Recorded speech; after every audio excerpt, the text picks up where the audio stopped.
face of it, it's a really happy dream. Happy children, we're telling people about plans for connected communities, new exciting neighbourhoods, high quality neighbourhoods, and we're planning ahead for a huge range of different transport modes that people are going to be able to move around in the city on. So who doesn't want to participate in that? Who doesn't want a piece of that? But it's a 30-year dream, and we're not actually delivering any infrastructure.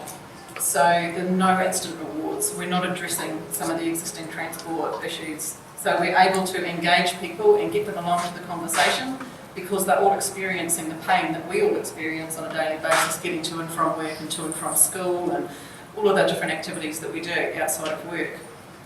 They get there, they're really excited, and then we tell them that all we're doing is protecting land, that we're not going to make your transport journey any easier in the short term.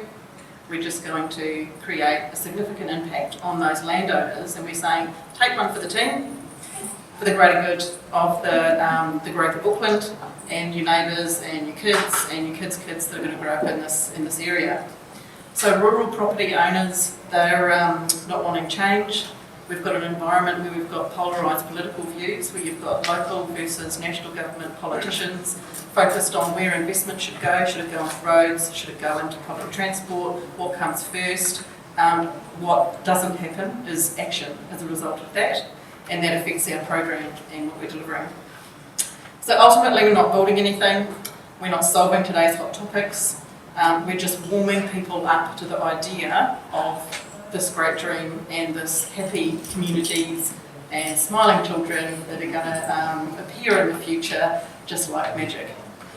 So we've got a regulatory process that we're going through to protect the land that we need, and so all of the engagement that we're doing now is supporting that regulatory process to secure that land so that it's not compromised by future development, and so it's there so as the land develops, the transport network can develop and it can all happen in a planned and coordinated way.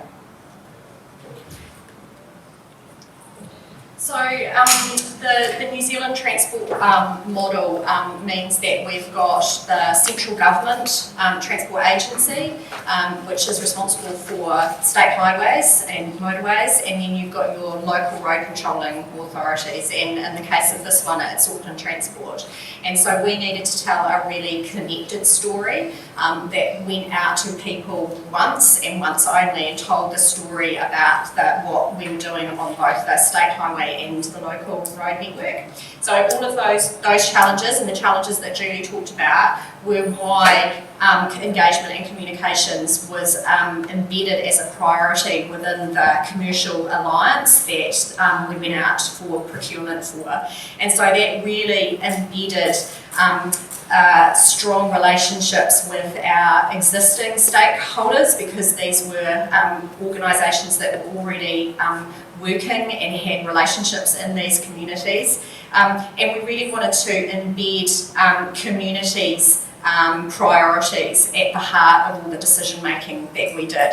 So we did a comprehensive process of stakeholder mapping, and we used our engagement methods in line with the IAP tools, and we developed a plan to engage with literally thousands and thousands of Aucklanders. So rather than going through the mechanics of how we did that, which a lot of you will do in your daily jobs anyway, what we've done is pulled out the three most complex challenges that we faced in selling this dream to Auckland, and so we're going to run an activity session with you to go through some of those. And the one that we're really focusing on is the one that you've already been talking about, which is landowners and properties. So this was a root protection exercise, and as you all know, when you're talking about people's land and their home, there is nothing that gets people feeling more vulnerable and personally connected to the impacts. So that was a massive challenge. So we will go to the next slide.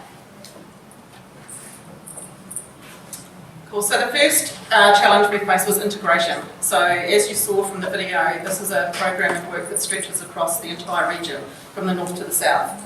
So we had a lot of projects underway in all of these areas by a number of different agencies. We were partnering with Council, with Mana Whenua and with Kiwi Rail as part of our program, but they were only some of the stakeholders that were working in those areas. And so we had to work out, how do we tell a joined up story, how do we engage with people in these communities when some of them are already experiencing consultation fatigue. They've been out talking to people about stormwater improvements, they've been talking about land use development, they've been talking about local developments, intersection improvements, safety upgrades, all sorts of things in a quite not joined up or not coordinated way. And then we were coming in over the top of that as well, telling a much bigger strategic story, and it was going to blow people's minds if we went out and said, hello, we're here again and we're talking about something that's way, way out in the future, and no, we're not talking about this pothole, we're not talking about this intersection improvement.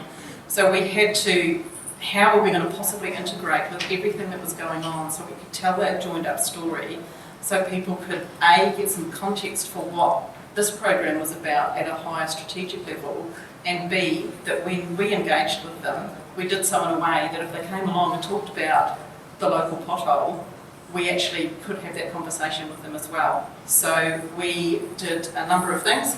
It was really hard to get people joined up, but we've got a number of initiatives that we've got underway. We have a regular comms forum where all of the people involved in engagement and communications on projects in different geographical areas get together on a bi-monthly basis, whether they're from Council, Auckland Transport, the Transport Agency, Kiwi Rail, Watercare, other utility operators. We all get together and we talk about what projects we've got underway in those areas, what engagement we've got planned for those projects and how that engagement is going to take place. And then we seek to sometimes compromise the timing of each other's programs to do it all together. So we have a one-stop shop approach, and so when we go out and communicate with the community, we're able to acknowledge what others are doing. When we have events in the community, we're able to have representation from all of those projects there. So while we might not have the answer to the question that somebody comes in with their local pothole, we can say to them, well, there's someone here from this project at the end of the room. And we've worked really, really closely with Council, with these areas being greenfield areas for development. Council has its own land use process it goes through in terms of structure planning. And so we've worked really closely with them to align what we're doing so that the development and the delivery of bulk infrastructure is coordinated with the release of land for development. So neither one thing happens before the other, so it's coordinated, so you don't get sort of unplanned or uncoordinated individual developments joining into local roads with no bulk infrastructure to support that. So the diagram that we've got shows both of those processes, where we've got a land use planning process that runs along the top, mainly driven by Auckland Council and their structure planning and unitary plan land use zoning, and then our route protection or transport corridor designation protection process down the bottom. And we're looking to align the two all the way and work with Council to tell that joined up story. So it has worked to an extent. For example, in Warkworth in the north, it worked really, really well when we went out with Warkworth to Wellsford project, which is a transport agency, a significant route protection project which has its own time frame. Auckland Transport had Matakana Link Road, which was another project under its own time frame. There was a Pūhora to Warkworth motorway that's currently under construction. There's an intersection that creates a lot of angst in the community. Watercare was doing a lot of its own bulk infrastructure upgrade, and so we were able to tell that joined up story, and it worked really, really well. And we have coordinated forums in the area. We have an infrastructure forum regularly, so all of the infrastructure agencies get together probably on a quarterly basis and all talk about all of the infrastructure projects that are underway. So the telecommunications companies talk about what they're doing, the gas companies, the water utilities, everyone talks about what they're doing, and then they can connect themselves and talk about what that means for their own planning. Sometimes we had to compromise. So in the south, where you saw the large areas with 200,000 people growing in that area, we had Auckland Transport going on with its structure planning and going out with maps to the community to show what the land use zoning within these growth areas could be, and that needed to show what a transport network could look like within that, and we weren't quite ready for that. So we had to kind of compromise and give them maps that were draft, that just had disclaimers over it. It was quite a challenge to communicate that this wasn't our sort of at that time approved strategic transport network. It was a draft, but we had to put something in so that council could continue on with its projects. In some cases it hasn't really worked, where we were expecting alignment on some issues, like in the northwest. So a lot of the growth in the northwest. So for the whole program, PT's the heavy lifter for moving people in the future. So in the northwest, that relies on a rapid transit network, and which at the time was mooted to be light rail, and it was on its own program. There have been delays with that, so that has affected our messaging and the way we can join up with that. So at the moment, we're talking about what's happening sort of up here, and there's no connection to the city down here. So it's worked to some extent, and in other areas it hasn't.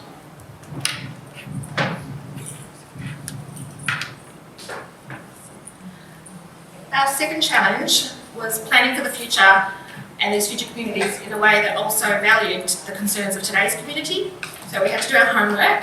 We worked really hard. We identified very early on as a separate alliance couldn't go out in isolation of the wider community and the political backstory that was already there.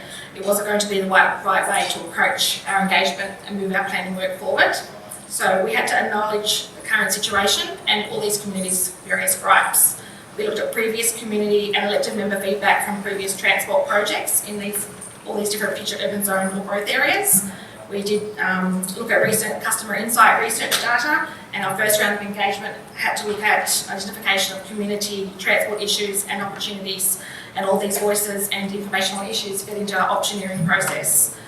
We had to recognise that some people want better roading, some want better PT, and there's a need to balance those various needs. As Julie's mentioned, we had to tell a joined up story by forming those joint communications coordination groups. They were really, really useful in terms of aligning our messaging and aligning our programs and working out what activities we could go out with together to really have a one-stop shop and a roadshow of transport or land use planning projects all in the same room. The communities don't really understand the difference between all the different government agencies, as Julie's pointed out, so that was really, really well received from our communities. We had to be able to reassure of related progress on short-term transport projects. So that was really kind of looking at what projects were already out there that had funding, were either under investigation or under construction, and build that into our storytelling in terms of these are the things that we're doing now to address, as a government, the transport woes of the community. So people in these areas, they have real current issues, so it's really hard for them to kind of think about what the issues in the future may be with that population growth that's coming. They're really highly motivated and engaged communities that want action now. So here's a short video, the next one, that shows the transport woes that are felt by many in Auckland's rural northwest.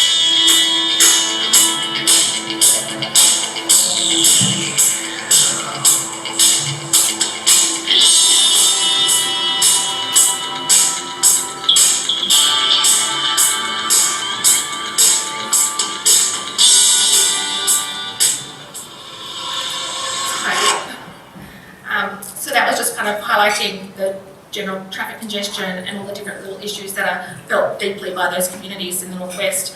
As an alliance, we would have been really, really disadvantaged as new stakeholders, or stakeholder managers, coming in to a long-term relationship that's already been developed and held by our owners, Auckland Transport and the New Zealand Transport Agency. So we had owner interface managers, and these positions were really, really integral to the way we operated. So my colleagues Julie and Aimee were acting in that capacity for us. They were really important to connect us to other project teams that these agencies had on the ground, whatever phase it was at. They gave us access to the past engagement feedback. They were helping us work through identification of what those key issues were, risks and gaps in our information, and they were really able to connect us to the right stakeholders at the right time. So our joint comms coordination groups, I think, were quite successful. As I said, these road shows of engagement events were really well received by the communities. We also tried to give them a range of voices. I think the next one, yeah. And this included our next generation. So I've been to a few of the youth engagement activities over the last couple of days. This is something that I'm quite passionate about. We're talking to people that are going to be the future of these future urban zones and these future communities. We had a strategy that we tried to reach both primary and secondary university students as well as young professionals, so from 15 up to 20, 25-ish. We ran school engagement activities. We were quite interactive. We had to tailor the questions to suit the audience. We hosted an emerging planners and engineers and young lawyers event on Beca transport problems, and that was quite a great way to kind of get them thinking around how do we achieve that transformational mode shift, and really out there questions around technology and how we see that impacting the future of how we move from A to B. So all that kind of information really fed into our business case and optioneering processes, and it was great to hear from a range of voices.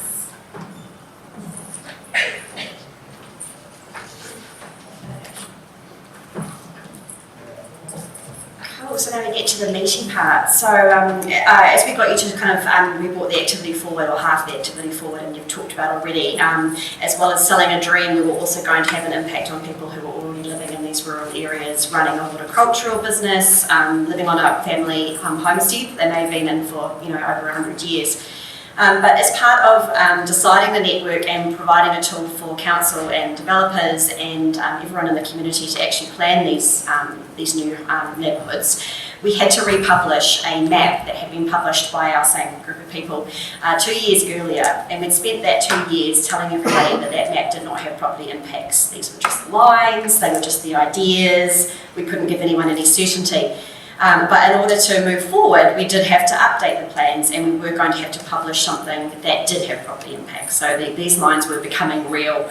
They were either north or south of main roads, they were connected back into the network at particular places or particular train stations, and the planners had a fair idea of the position of these corridors, but only down to around the 200 metre mark. So that picture there shows you. So what you'll end up with is a transport corridor that may be 30 or 60 metres wide, and it might be to the left or to the right, but it's somewhere within that 200 metre radius of a corridor study area. So the lines were getting real, but they weren't actually, it was too early to be precise, and they still might change. So we had a really big conundrum in that we were, by providing certainty to some people in order to move forward, we were introducing uncertainty and creating potentially affected property owners. And so while we needed to build trust and be open and transparent and start a conversation with all these people ahead of our hearings for our designations, we also knew it was the start of quite a long ongoing process for these people that would bring uncertainty into their lives for potentially several years. We've got 70 projects and a 5-year plan for lodging designations. So some projects will be in the first year, some in the second, third, fourth, fifth. So some people were going to be those people who wouldn't know what was being lodged until the 5th year, for example. So we really had to work out the best and fairest way to be able to introduce this new information to all these property owners and allow them to absorb the information and participate with us, because the opportunity of talking now is that they can have a say in helping us figure out within this 200 metre area, where will that corridor go? Is there a reason why it can't go to the left or to the right? Or potentially, you guys have got it completely wrong, move again. Our issue, of course, that we've outlined, this is bigger, well, for Auckland, this was bigger than Ben-Hur. We had 11,000 property owners in our GIS system underneath our study corridors. And some of these people, their properties were wholly affected, or it might be a whole paddock or a whole area with a horticultural operation. And some people were affected by multiple projects. They might be affected by up to 4 projects, for example, that intersected on a road or a train station next to a new corridor for a town centre. And also these people were being impacted in different ways, so very different timelines, 10 years away, 20 years away, 30 years away, as when we were predicting they would be constructed. So while designation may occur in the next 5 years, construction could be 30 years away, and as I talked about with this table over here, we also couldn't guarantee them that they would be funded for construction. All we were guaranteeing was a designation on paper for planning. And the other key difference for our engagement was that people were not used to this in Auckland. In Auckland Transport and New Zealand Transport Agency, we generally go into talking with people about projects that are coming up for construction within 5 to 10 years. And we go through the same steps as you do here, and we were normally having land acquisition conversations with people. So saying to them, your property is affected, we have mechanisms for voluntarily or compulsorily purchasing your land. But in this case, we were not wanting to purchase anyone's land. We were wanting to go through a statutory process and have them to be okay with that, to live with us on their property, and want to stay there or carry on with their business for, as I say, between 20 and 30 years. So to tackle this big logistical problem, we decided to be a bit brave and take a people-focused approach to these 11,000 property owners. So rather than taking a standard formulaic response of doing the same property conversation for all 70 projects, we decided to weigh them all up against each other. And we did this by categorising each project according to its impact on the property owners, and really analysing down to quite some fine detail what sort of feeling or what kind of financial implication it would have for their property. And the first thing we did was separate out all of the developers, so commercial property owners, because they're in this game. This is what they do, so they have a different people impact. For them, it's a commercial impact. So we set up a commercial team to negotiate with them, because obviously an amazing outcome would be that developer goes, that's really cool, in fact I'll build that road, I'll pay for that, and then the government isn't paying for it. We also took out all of the other government agencies. There was a lot of other government agencies who were already, for example, the Ministry of Education, who already knew the land zoning plans as well and were looking at sites and had pre-purchased sites. And by doing that, we took out around a third, of all of which was quite surprising, quite large. There was a lot of land banking going on with these commercial developers. And that left us with, just about 2/3, just over half. And then we went down to the level of working out if people were going to be partially impacted and affected by a corridor, i.e. they were next to a road that was potentially going to be widened, or it might have safety features, and that might be a minor impact in the grand scheme of things, like maybe it's a metre or two off the front driveway. And we wouldn't know that level of detail until later, so they were probably projects that were in the second, third or fourth year. Or they were affected by a brand new study area that was cutting a giant swathe through their farm, their business, or their family homestead. And those people were the ones that were going to have the biggest shock and the biggest personal impact from hearing this news. So while all property owners, all 11,000 people, will eventually be talked to over the next 5 years, we decided to stagger the engagement to break it down into something that we could actually resource. And prioritise contacting that second group of people who were affected by these brand new corridors and would suddenly be told that there was a huge big highway or a huge big light rail line or whatever it might be going through their property. And they were offered one-on-one meetings with us ahead of publication of the maps. And then the other groups, we dealt with more traditional methods of contacting them. So there might be a letter explaining that we wanted to meet with them in 6 months or what have you, or a newsletter for people who were just on a road widening that wasn't yet developed. And there would be a staggered phase of engagement over the next few years to meet all the rest of the property owners. So of course we had to enter into a really long, complicated engagement system for contacting property owners, as you all do in your current jobs, cross-referencing GIS, writing different types of letters, booking community venues, etc.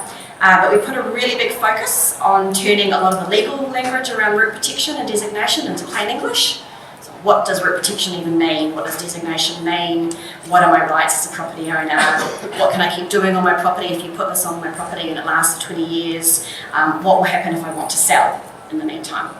And we really thought about what we were publishing, so the balance of private rights versus public good. So what were we publishing to show people where this line might go, and how were we labelling the corridors? They weren't labelled in a legalistic manner. They were study areas that had no status, so we were thinking about property lighting there. And we also really thought about how the meetings would come across. We didn't want to take property acquisition staff and we didn't want to take lawyers, because it would send the wrong message around acquisition being an option right now. But what does that mean? Well, that means that the only people you have left is your planners and your comms and engagement people. And there was 1,500 meetings potentially to do in this next 2-month period. So what we had to do was think about how we were going to upskill internally. So we had a lot of young people that were really getting put forward in engagement space to come to some really tough and confrontational meetings, or they could be potentially really tough and confrontational. And so we had to really support them. And so we put together a plan where every inexperienced staff member was paired with a more experienced staff member, a respected manager who could make sure that that person felt cared for. We also organised conflict management and emotional distress training. So we had an amazing trainer who came and talked to us about how to recognise different signs of distress and body language, and not to assume, importantly, that everyone coming in would have the same reaction and they were coming from a different place. So we talked about avatars, so what are the different types of people we would likely see, how would they be feeling, which was what you were talking about before, and how could we then respond to that, and what could we do to be less threatening and to be able to answer their questions in a way that they would respond to. So we really tried to put ourselves in their shoes. And then, of course, importantly, we had to focus on our own well-being. This was a really tough job. We were going to spend 2 months being rostered on with meetings that could be really gnarly for all we knew. And we had a plan for checking in on each other, taking breaks, a roster plan off. We followed the Are You OK steps. Management made it really a big responsibility to check in on all of our younger people particularly. So it's those 2 challenges that we were going to run this next activity on. So Jill's going to explain how we're going to slightly fix that activity now that you've done the first part of it.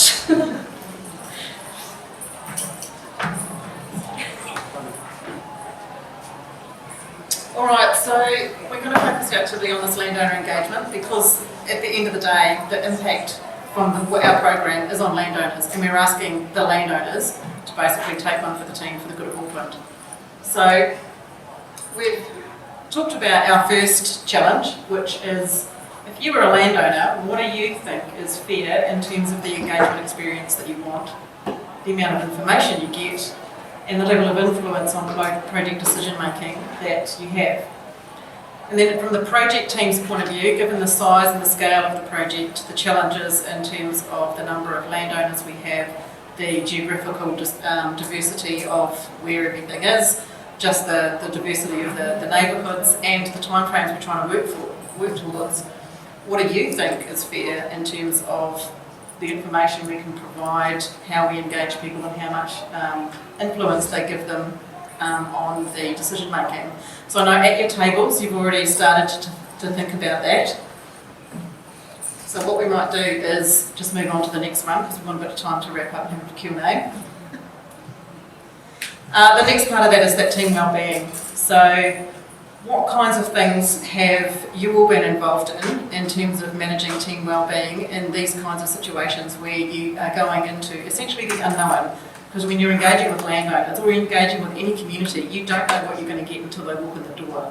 So you have to do all you can possibly do to prepare for that. And as Aimee explained, we did everything we possibly could to prepare for it. We went through and we identified avatars. We had, Bob and Janet, who were the lifestylers, who had recently retired, bought a hectare. Janet worked at the Vinnie's part-time. Bob was a retired engineer, had a ride-on mower. We got it down to quite a fine level of detail, so that when people walked into the meetings and we had our less experienced and younger staff, we didn't want them to freak out. And we wanted them to be able to give them some ability to recognise, okay, you could be a Bob and Janet, I get where you might be coming from, and then I can start a conversation with you, so to help them develop that rapport. So how do you balance the pressure as well of being in landowner meetings with the need to sort of, chill out, and you've got to look after yourselves, take time out, when there are limited resources, there's not much time. So Aimee mentioned a couple of months. We actually started off with a 3-week period where we intended to have all of those meetings. We extended it out and it became about 5 weeks, but it was only 5 weeks. On a 5-week period, we invited 1,500, actually it was probably 1,700 landowners across 2 main areas to landowner meetings. And we had around 380 individual meetings in 5 weeks. And each meeting was 40 minutes long, so it wasn't just a quick in and out. So it was, one of the challenges was, what do we do? How do we manage that? So I think instead of getting you to do an activity at your table, we'll just get Ash to start to talk about what we did and some of the insights that we got out of the process that we went through.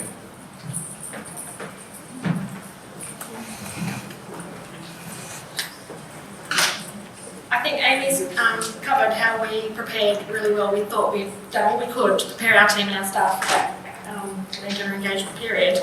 So some of our insights from our experience, one, the landowner engagement wasn't as bad as we had prepared for.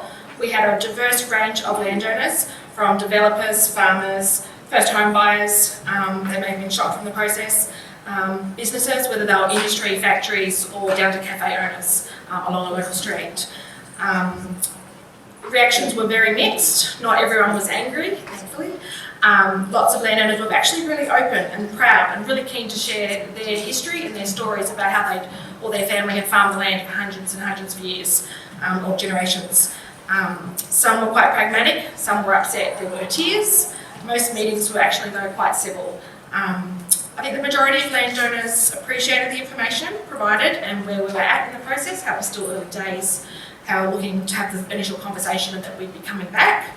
But having said that, even though it wasn't as bad as we prepared for, it was still really, really tough.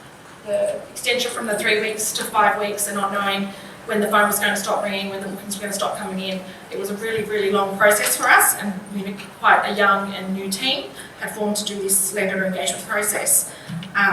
We had to actually manage landowners that weren't able or willing to use our online booking system. We had landowners turn up early, we had landowners come without appointments at all, but we were really, really flexible and adaptable and trying to fit those meetings in our own breaks between each meeting and saying, yep, just stay there, we can come back and have a conversation in 20 minutes. I think most landowners were really glad to have the printed information. They were useful for us to actually be able to use them to talk through the main points of what is root protection, what does this process mean for you, when will we be back to talk to you again. But also for the landowners in terms of being able to take away that information, appreciating that not, when you're in an emotive situation, you don't take it all in on the spot, you need to kind of to be able to have a takeaway so that you can read it again and digest what's happened later on. So I think that was quite beneficial. From a team perspective, it was a long period. Extending into the 5 weeks, we were quite tired.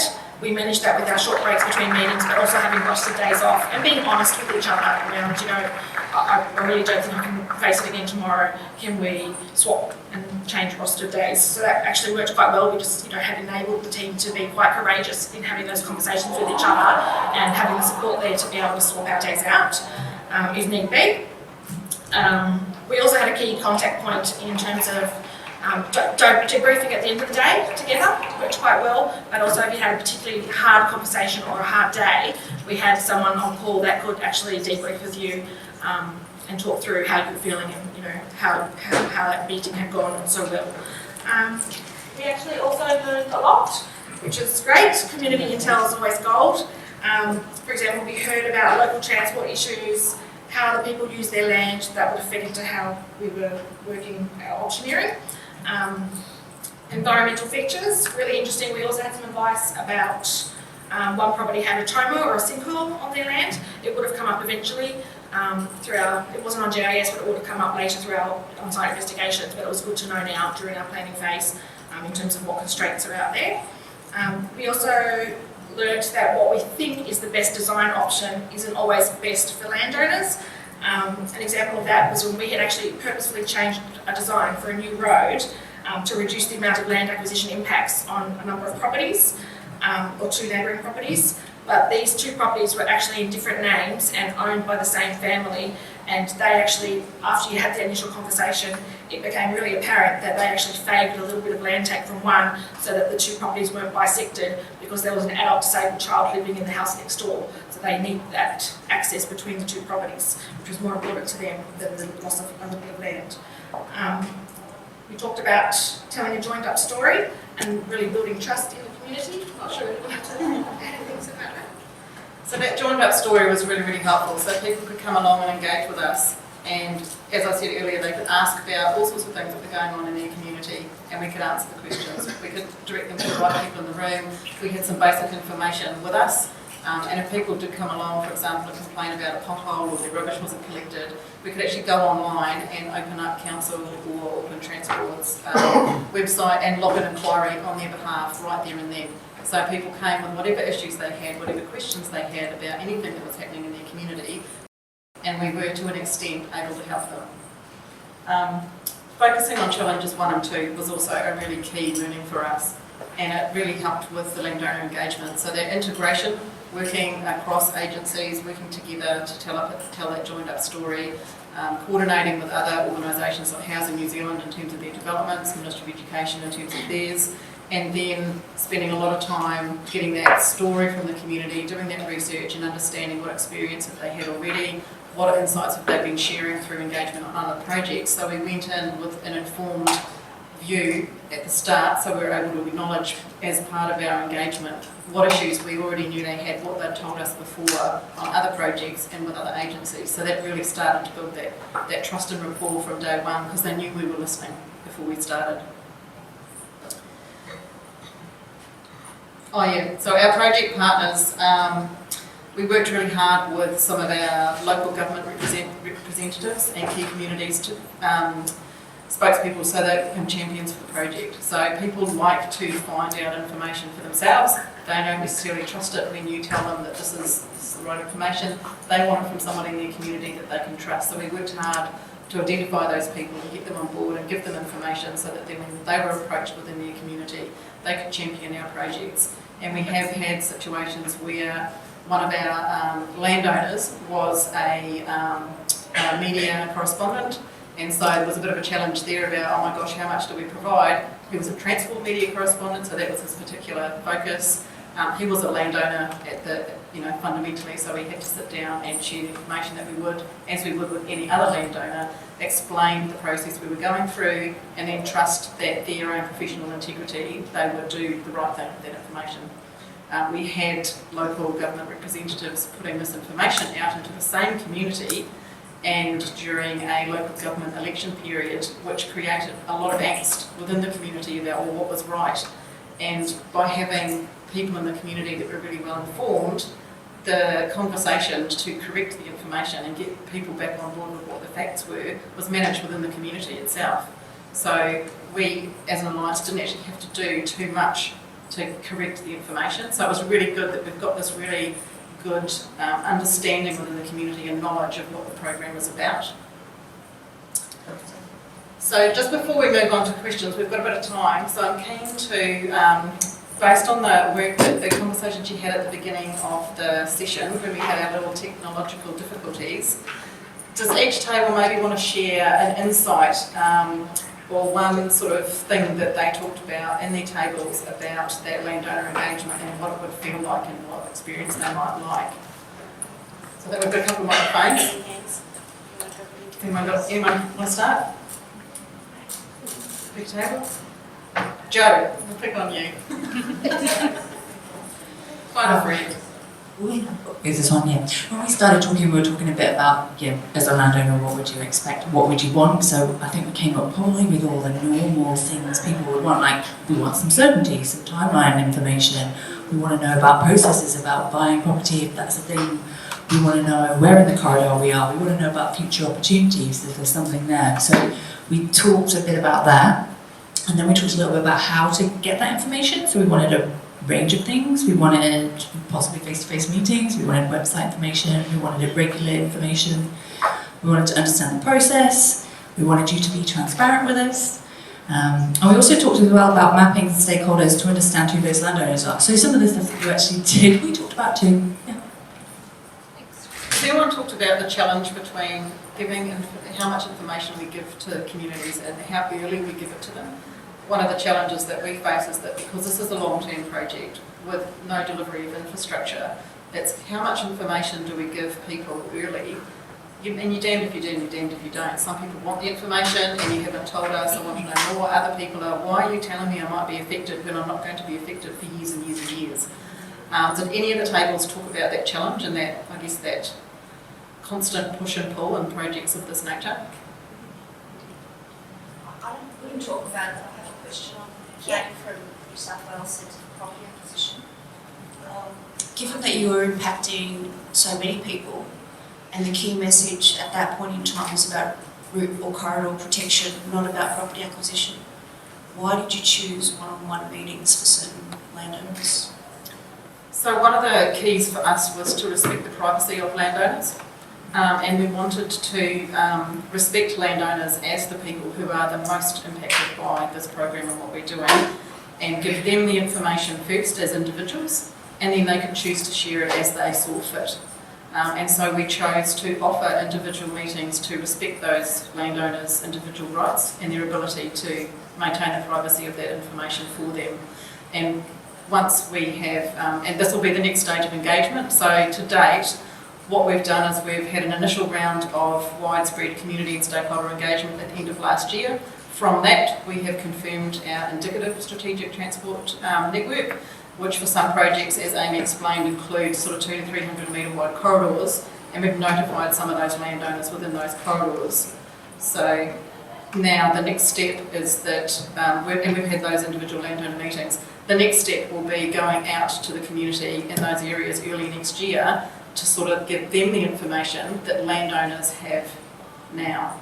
So we're kind of in between that period, but we've taken the approach that we're going to be transparent, we're going to maintain the integrity of the commitment to engagement that both Auckland Transport and the New Zealand Transport Agency have.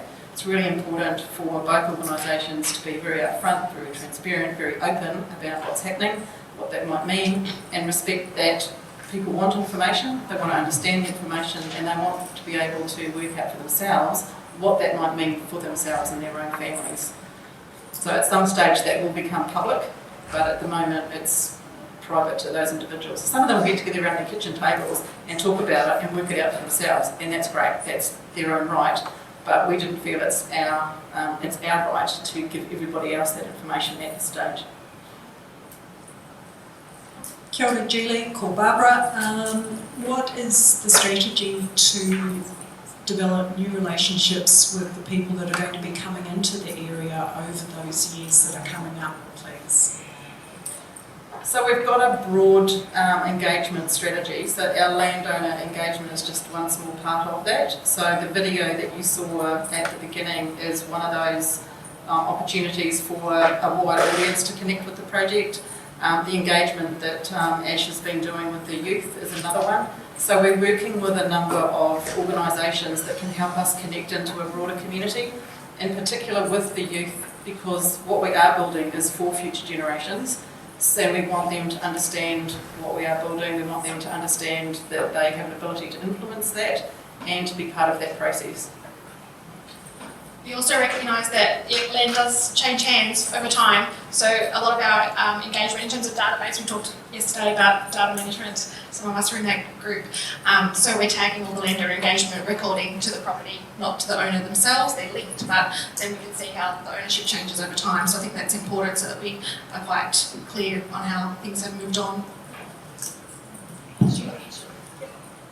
I just wanted to talk about the interim period between telling the landowners privately and then trying to hold the line with doing like a wider community engagement earlier, because obviously if people hear about it then they're going to want to feed into that process. So how do you manage that interim period? It's a very good question, it's really tricky. So in New Zealand and in Australia, you have official information requests that come through to government agencies. So we have had a number of those where individuals or organisations have requested from us a map of the study corridor area to identify the landowners within that. To date we have held really strong on saying that at the moment we're respecting the individual rights of landowners and keeping that information private, and that's pretty much where we sit at the moment. But it is a really challenging space and we are starting to, I guess, develop more trust with some of our key stakeholders within those communities, in particular local government stakeholders, to bring them a bit closer into the project to explain the challenge between giving people the information and respecting those landowner rights over that quite a time period, and getting them to help us with that messaging as well. So it's a work in progress. Hi, it sounds like a very well thought out process and it sounds pretty impressive. It sounds like you had an excellent opportunity to actually just sit down with a whole heap of stakeholders that would usually be otherwise challenging to sit down with, and you would have collected data that was outside of the scope of what you were doing. What did you do with that extra information that you got from the community? Did you share it with other agencies, councils? It just sounds like an amazing opportunity to hear from the community and update any plans or existing priorities for the area. I could start with that response. You can build on it as well. So yeah, a lot of those individual landowners did actually say thank you. It had been It was quite interesting that they viewed it and valued the opportunity to come and meet with us face to face to have that initial conversation, recognising that it was the first of many potentially to come. We did receive a lot of interesting information around their land, how they use it, features that would be beneficial as we worked through the consenting process. So currently we're still, due to the volume of meetings that we've had and the number of issues and information that we've received, each meeting we had an aerial map of an individual property, and we were scribbling and marking, as well as taking meeting records, marking up features and interesting information. So we've got our GIS database that we've used as a tool, and we're now starting to actually spatially map some of those features so that the design teams can consider those as they do further work. And that integration approach that we had working with other organisations, in particular with Auckland Council, we have fortnightly integration meetings with them so that we're sharing information between agencies all of the time, the same with Kiwi Rail in terms of the development and planning for the growth of their infrastructure, our bi-monthly comms forums, so all of those different integration mechanisms that we've got are helping us share that information across different organisations and agencies. Our council integration meeting was actually really, really valuable in terms of we didn't have just questions around the outcomes from those landowner meetings, what the hot issues were or the hot topics and how people received the information, but also kind of sharing that knowledge around how we prepared and how we planned for that owner engagement, what was involved in that process, to upskill them in terms of their future engagement activities. How do we prepare our teams? What training do we provide? What briefings do we have prior to going into that exercise? So that's the value of us working together collaboratively with other agencies and government. And we're on a learning journey as well. Like we're 18 months into the Alliance at the moment. There's another 4 or so years to go. We've had one round of comprehensive community engagement.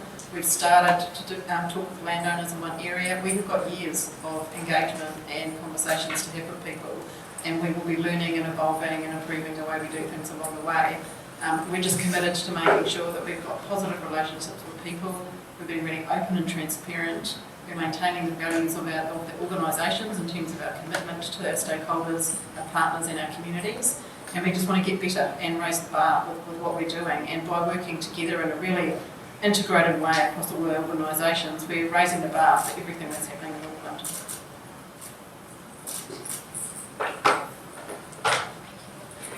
Given that you've been meeting with such a high volume of landowners, different issues, different areas, quite an emotional topic, how do you manage personal safety? Are you meeting people on their properties? You don't know a lot of these people, you don't know how that conversation's going to go, so I'd just be interested to hear if you went through a process or it might be ongoing. Yeah, that is a really good question. We developed a health and safety plan for those landowner meetings. We identified venues within the local community that would be suitable for people to come into, like for example libraries, community spaces. We secured rooms in those spaces, and we invited people to book meeting times where our project team members were within those community spaces where they could come and meet. They could also request meetings on their properties if they wanted to, and then the team would have a conversation with those people and would work out a strategy that best suited that situation. But for health and safety reasons, our focus was getting people to come into a local community focused area. Comprehensive health and safety plan around that, like people arrive in pairs, work in pairs, we have someone to welcome people when they come in, leave in pairs and everything. So really looking after each other in between meetings. If you had a really intense meeting, just let's go for a walk around the block, a quick lap just to clear your head. Let's have a download when we got back into the office, that kind of thing. And probably last question. I think there was. I wanted with a project that was going on for such a long time, we obviously have not to go. How much does the political environment impact on it, or potentially what do you do to make sure it doesn't derail because of a change in government or something like that?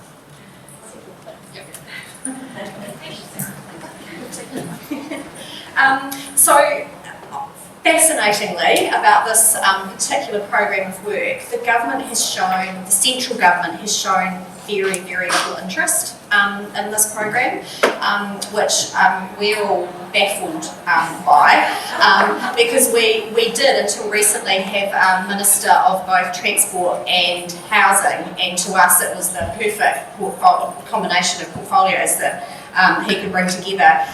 But we have not had any challenges around that at a central government perspective. We had a change of government 2 years ago, and that had a massive impact on a lot of our planning in the transport space, but not on this program of work. It's because it is so far out, it's just so far off their radar. Which has actually been, we have benefited from that, because we have actually just been able to carry on and get on with it. We haven't had to change our plans like we have for so many other transport projects. One last question, yeah, nice big voice. Yeah, so in terms of, you've gone out and you've said maybe 30 years time we're going to need this parcel of land. Is there money for hardship presumptions? Because we did a similar thing, and people would then go to try to sell their property, and people knew there was going to be resumptions, so they weren't able to sell.